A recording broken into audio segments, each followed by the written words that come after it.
A leader is someone who knows the way, who goes the way, and definitely shows the way. Someone who truly personifies this quote is Mr. Ramesh Raskar, who is with us today. He is the Associate Director of MIT Media Lab, Associate Professor at MIT and Director of the Camera Cultural Group of MIT Media Lab. He is a prominent innovator, researcher, and he's known for his pioneering work in computational imaging, computer vision and machine learning. I guess I'll fall short of words if I keep introducing him for his contributions, but he is someone who has been with us throughout this journey, and we are really glad to have you with us today. Namaskar. Wow, what a great day to be here. How many of you know Marathi? Oh, that's pretty good. Okay. But माझा मराठी खूप खराब झालाय, so I'll stick to English. So we are here to talk about, let's make sure I get it right. Top one, middle.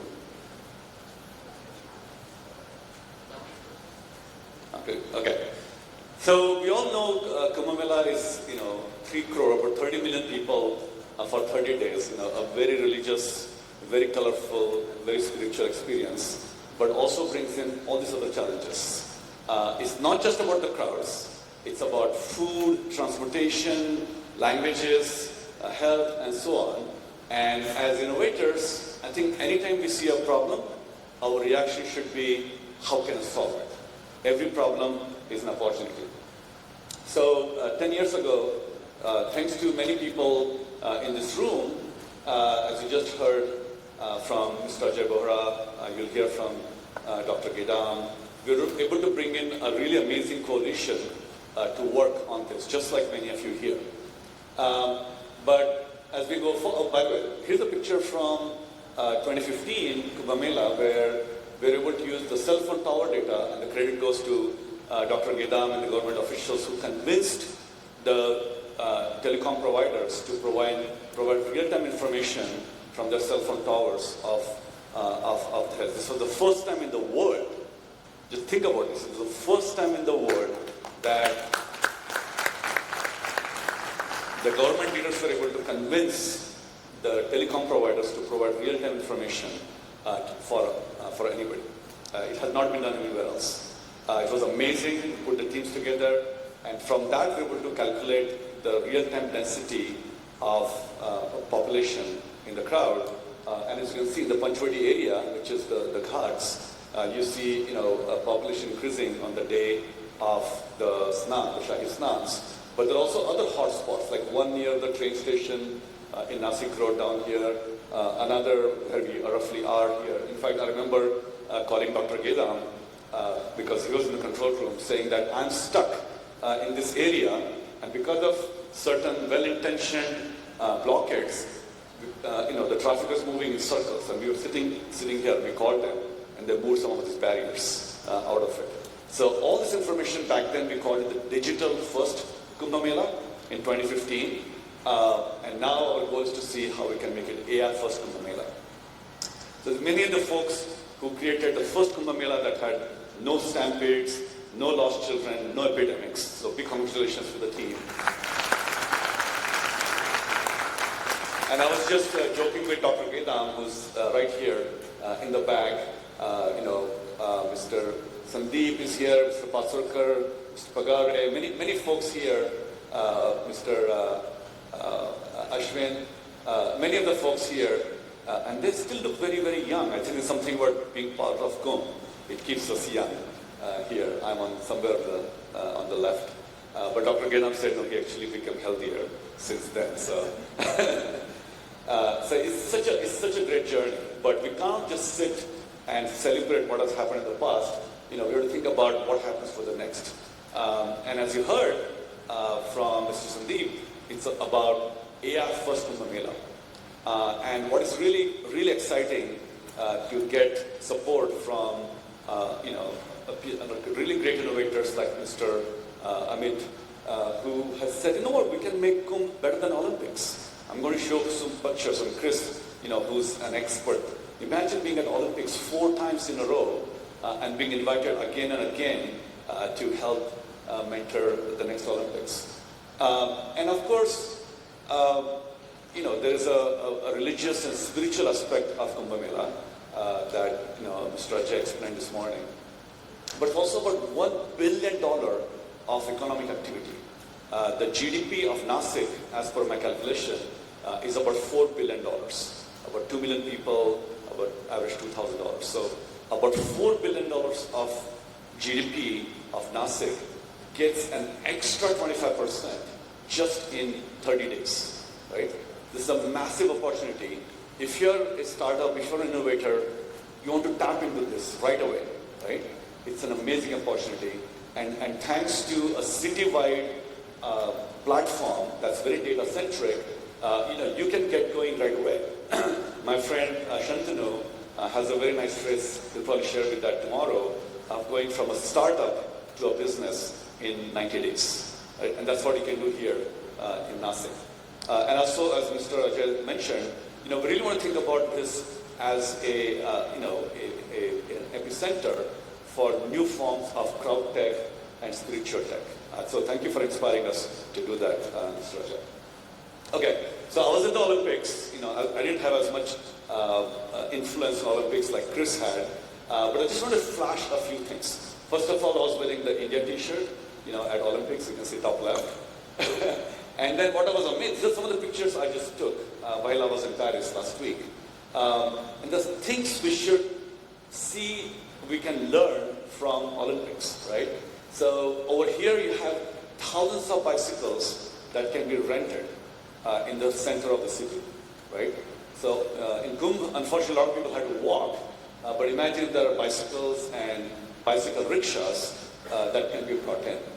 Really good signage everywhere, right? And signage that specifically for Olympics. Again, as Chris said, it's a multilingual. People come from all over the world.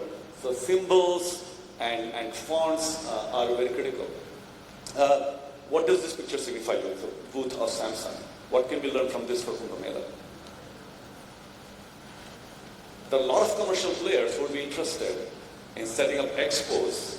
And so many large companies had massive centers for experiencing their technology at Olympics. And Kumbh Mela, if you have 30 million people, they would be very interested in setting up their presence. Of course, huge centers, people cannot read it from where you are, for all kinds of merchandise of different kinds all over the world. This, you probably cannot see it very well, but there's a lot of virtual halls spread all over the city where things are being broadcast in real time. This is actually a final for volleyball between France and Italy, and all these people were cheering. So imagine if, every state, there's an Andhra Pradesh house, there's a Gujarat house, there's a Japan house. If all of them have, entities all over Nasik, they can go and find, people like themselves who can help them with language and housing and so on, and create this very decentralized network where, the pilgrims are helping each other, the visitors are helping each other. So, a lot of great ideas here. And as Chris said, the 2027 is for the most amazing next gathering. And anybody knows where 2028 Olympics is? Where? It's in Los Angeles. So my hope is that the 28th Olympics will be deeply influenced by the 2027 Kumbh Mela, about what we do here. All right, so let's talk about decentralization, which is the main topic I want to get at. What do we mean by decentralized intelligence? And I know during the COVID response, the term decentralization became very popular. And even for Kumbh Mela and Kumbhathon, we have a tagline which we say, smart citizens for smart city. And what we mean by that is that as citizens become intelligent and connected on their own, they can have a much bigger impact than simply building top-down systems like smart cities. So smart citizens are already here, even if cities are not smart. Now we need intelligence on both sides, but it's even more important that we make citizens smarter. That's what we mean by decentralization. So as you'll hear more, through this decentralized mechanism, we want to take many startups, many innovators to build safe, validated, and scalable solutions through a 3-stage pipeline. And we are here today, launching August 16th. And then over the next 2.5 years, we're going to take you through multiple stages. With protocol-enabled APIs, data commons, interoperable standards, and very strong network of innovators and funders, right? So that's kind of the goal for Kumbh Mela. Now, a lot of us kind of have considered ChatGPT synonymous with AI, right? How many people here use ChatGPT? And how many of you use it for your homeworks and things like that? Dr. Gilam raised his hand for his homework, which is great. But ChatGPT only is looking at surface knowledge, what's above the water. So Wikipedia and so on. What we really care about is train delays or big RFPs that the government has put out. All this information sometimes is not available because those are trade secrets. A hotel may not want to release in real time how many rooms they have available because that's trade secret. Because if you can pick their APIs and figure out this hotel is empty all the time, that's not good for their branding and so on.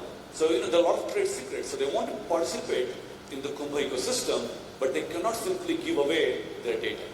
Right? So there's a lot of siloed data. And a lot of simulations as well. As you'll see now, because of cell phone tower data, because of credit card transaction data, you can start predicting how citizens are going to behave, but those simulations are not available publicly. So decentralization comes in often because the data is not available. And you cannot centralize all the data. You cannot mandate that you must give all your data in one place because of privacy, because of regulations, because of trade secrets, sometimes even because of national security issues. Right? Because if that information is available to everybody, it can also be misused. So, many of us think about AI in terms of chatbots and summarization tools and video editing or computer vision tools and so on, which is great, but that's just screen AI. Something that you feed as an information and you get as an input. You interact with the screen on a two-dimensional screen in and out, which is great, but that's not the real power of AI, at least decentralized AI. What we need to think about is it's kind of very easy to build, but anybody can do it as well, right? So it's not about chatbots and summarization tools and report creation. What I would like you to think about is dimensional AI. And dimensional AI is something that happens in the real world. Agriculture, health, manufacturing, sanitation, a lot of the things we're talking about today, right? And that's what we're going to worry about doing this in Kumbh. So it requires a bit more effort, but it creates a very strong moat. So if you think of creating a startup, think of creating innovation, think about how do you work in dimensional AI. And to get here is not easy, because it's very easy to write a chatbot, but not that easy to write a solution that's going to impact agriculture or health or transportation and so on. And that's why you are here. The reason why you are here is we're going to go through this process of spotting unique problems, probing those solutions efficiently, and then launching different types of efforts. Some of them are going to be non-profit efforts, some will be for-profit efforts, some will be government initiatives, some will be corporate initiatives, and so on. But we are together because we want to do this so-called studio approach. Right? We want to work together to work on more complex systemic problems, not just point solutions that you would see on the bottom left. Is that clear to everybody? Okay, good. All right. So, and if you want to do AI in the real world, I think there are three things that we really need. I'm going to talk a little bit more about decentralized AI. Second is this dimensional AI, which is happening in the real world. And the third is discoverable AI. I won't get time to talk about discoverable AI, but you need to kind of get all of these three things together, because discoverable AI is so-called push model. Ajay talked about this very briefly, where citizen-centric solutions for a non-savvy audience, right? Like today, if you have to just get, a surgery done, you feel like you have to be connected. You have to be somehow an influential entity to even get the best access to surgery. But if you have decentralized and dimensional AI, it can also become discoverable. Just like you can say, hey, can I get Ola or Uber? And the Uber comes to you. You should be able to do the same thing. You should be able to discover and get resources. Come to you saying, hey, I think I have to do a surgery because my knee is hurting. My doctor's doing a surgery. What should I do? And all the resources self-organize and they come to you. And the difference here is the corporate networks versus protocol networks. And again, Ajay talked about this briefly. A corporate network is like Amazon or Uber or Ola and so on, where their goal is to attract and then extract. So these systems, like Uber or Amazon, their goal is to bring you on their platform with a lot of convenience, a lot of discounts, and once you're trapped in their walled garden, they can extract value from the customers, right? And you're locked into their ecosystem. And this is not very sustainable, especially in a very dynamic country like India. So many ideas have emerged, like UPI and digital public infrastructure that Mr. Nandan Nilekani is promoting, India Stack. We have a lot of represented here from Beacon and ONDC. And these are all protocol networks. It's very open networks, and they allow you to run in a very decentralized manner. So we're collaborating with many of these platforms. And so we'll hear a lot about how do we create these open protocols so that we are not in the walled garden, right? And this is a very important concept. There are two trends that are emerging that might seem very far-fetched. Remember, Kumbh Mela is only 3 years out, but they'll become very commonplace in the next 3 years. The first one is this notion of AI PC. Right now, if you have to use ChatGPT, you have a dumb browser like Chrome or Safari, and through which you're interacting with a very sophisticated AI that's running on some compute server sitting in the US, right? And that's not going to be the future. All of our PCs or laptops or phones will have enough compute so you can do all that work on your own phone. Most of you are too young, but in the 1970s and 80s, if you have to use Excel spreadsheets, you could not run that on your computer. You have to run it on a mainframe, and it would send the information to your dumb terminal. But of course, in the 80s, thanks to Bill Gates and Steve Jobs, we had PCs, and you can run Excel and your accounting or Microsoft Word on your own computer. Just imagine that. And today, when you think about AI, you think about it has to run somewhere else. And that's not in the future, it's going to run locally. So for Kumbh Mela, think about every health official, every police officer, every taxi driver, every rickshaw driver, every citizen has an AI in their pocket that can run without going to a central machine. So everyone knows about CPU, you might know about GPU from NVIDIA. The next kind of processing unit is called NPU, Neural Processing Unit, right? And this will be available to everybody in the next 2 to 3 years. The second one is notion of digital twins. There'll be 8 billion digital twins, one for every one of us, and those will be our personal agents. So not just every individual, but every city, every organization, every company, every government, entity will have its own agent, and my agent will be talking to somebody else, your agent or a government agent, an AI agent continuously all the time.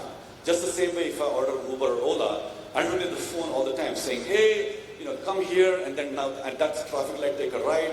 You see me, my agent on my phone is talking to the Uber agent or Ola agent all the time. The same thing will happen here.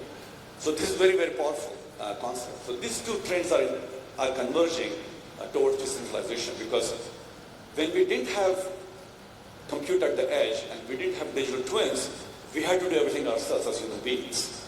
But because we have these digital twins, our AI agents will talk to every other agent in a decentralized way.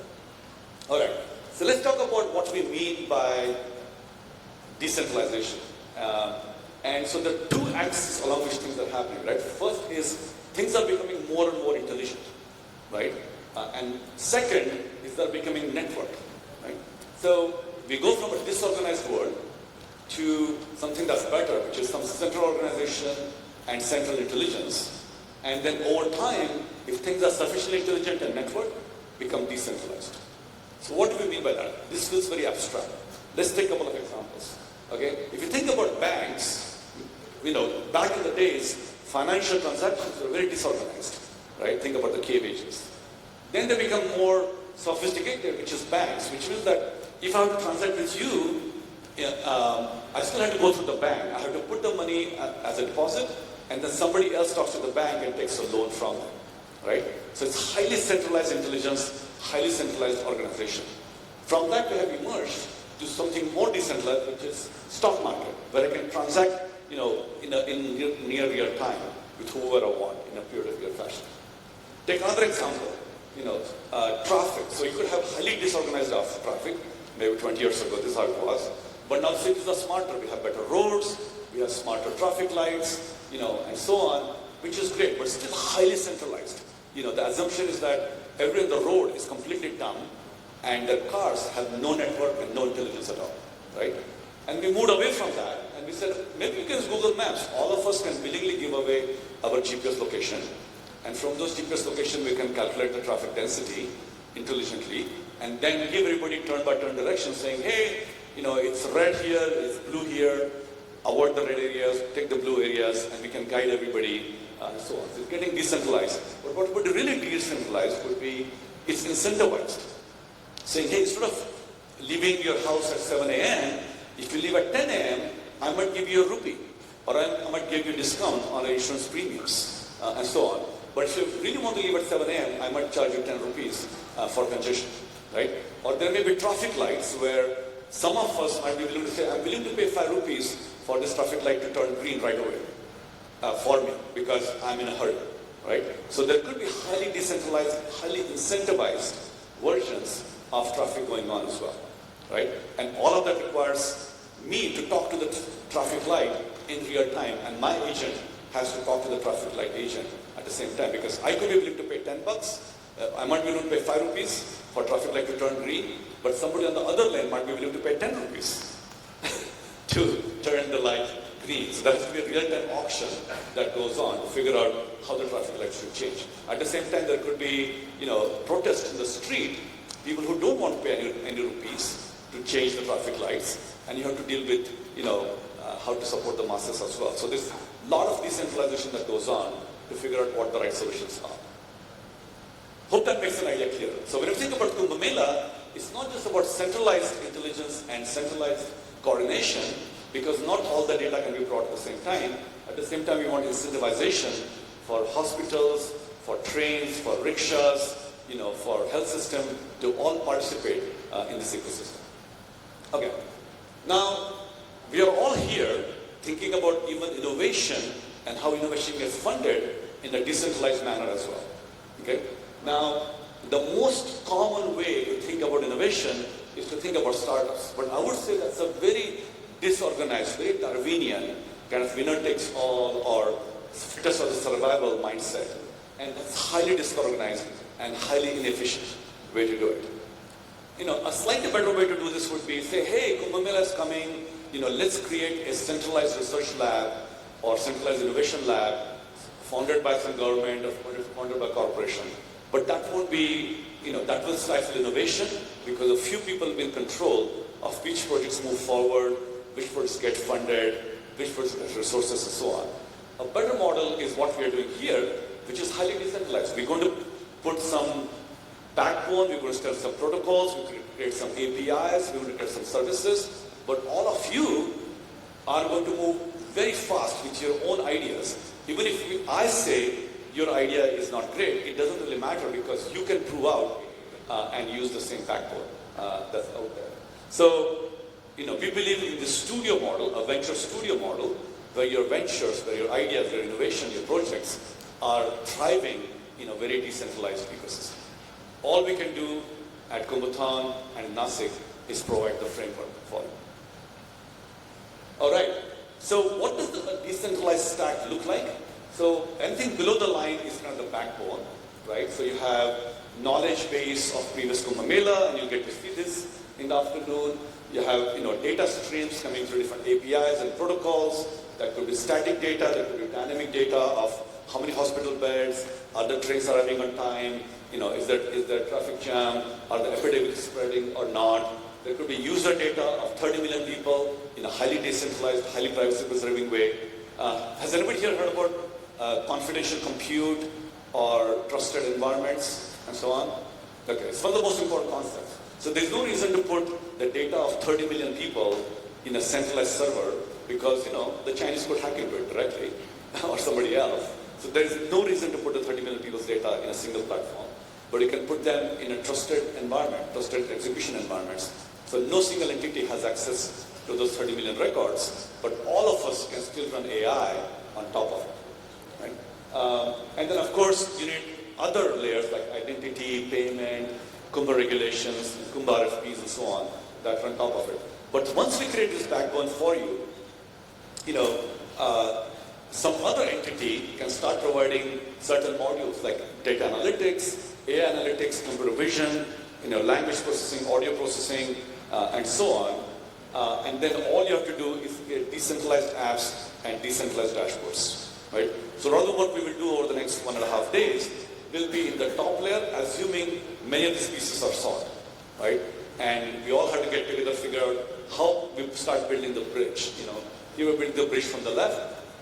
On the top, you're building the bridge from the right, and the two bridges, two pieces have to eventually come together. So it's a very exciting opportunity for all of us. It's very challenging, it's very complex, but we're going to show the world how it's done here, so that everybody else in the future will move forward. I'm going to just conclude with a very short example to put all these ideas of decentralization together. So imagine during Kumbh, somebody comes, Tara comes to a doctor and says, what? I have a chest pain, I had, some health conditions before, and, I'm hearing there's some kind of an epidemic. I hope, God forbid there's no epidemic during the next Kumbh Mela, but let's say there is one. And the doctor has to make an immediate call, decision based on what should I do for Tara. And if doctor can say, for 10 rupees, can I just run an AI to see how I can help Tara, right? And the way you could do this is if you had a God's eye view into what's happening with those 30 million people, you could take all their health data, find out, if any of them have chest pain or diabetes or any health conditions, train the best machine learning model, take those 10 rupees and, distribute them in the right way for incentives, and then create a very nice, experience that looks almost like Make My Trip about what Tara should. Should she leave Kumbh Mela? Should she, go to, a central hospital in Nasik? Can she be treated as a paramedic? And so on, right? So if you had access to everything, if it was highly centralized, you could actually create this God's eye view and solve this, right? The problem is, this can't be done because looking at all the health data means privacy, regulation, trade secrets, data breach risks, and so on. You cannot train a machine learning model for every patient that comes to you. That could cost you, thousands of dollars. It's not easy to take the 10 rupees and figure out who should get paid from that. And it's not easy to create that user interface either, right? So the reality is that you cannot create this God's eye view, going forward for Kumbh. And that's why we call a God AI. We have to create a God AI. What's the God AI? God AI is global orchestration of decentralized AI. So every small AI you build, an AI for hospitals, AI for transportation, AI for food, AI for payments, all those AI we built at Kumbh will all talk to each other. And the global orchestration of that will start behaving like a God AI, a God-like AI. But in reality, it's all trusted environment and there's no risk for centralization. And so many ideas here. We have to overcome privacy, we have to create verifiable AI, we have to create data markets, we have to create new types of UX, and so on. So a lot of fascinating problems. We'll be brainstorming about them over the next 2 days. It might sound very geeky, very technical, very computer-based, but if you're a policy person, if you're a designer, if you're a government official, you're doing your own startup or you're an innovator, a lot of ideas in decentralization come together in the next 2 days and over the next 3 years. So let's make the most amazing AI